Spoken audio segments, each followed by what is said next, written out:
Hi, this is Garrett with Gwydion Reviews, and it is time for a review of the new Metallica album, 72 Seasons.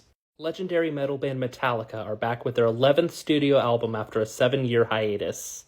It's safe to say that this is one of the most beloved and influential metal bands of all time, and the fact that they're still making music 40 years later is impressive. With that said, I want to point out that I myself am a casual Metallica fan. I haven't listened to everything the band has made as of yet, but I've generally enjoyed what I've heard. I also know that this band has some epic highs and some devastating lows.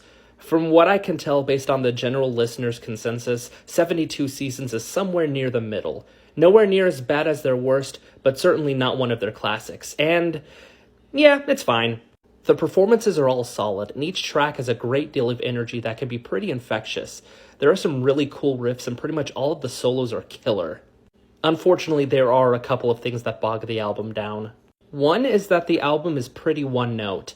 There is a consistent tone and energy that permeates throughout the project, resulting in the overall experience growing more and more stale as it goes along.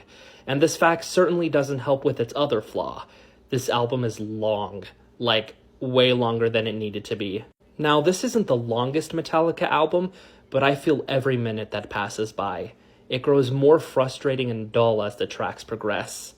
I think stripping the project down would have been beneficial, because everything about the riffs, the solos, and the writing screams back to basics, which is fine, but when placed in such a lengthy experience, it gets tough to want to listen to the whole thing.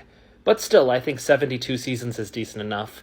It certainly isn't one of their classics, but as far as albums being released this late in a band's career goes, it's alright. 6 out of 10.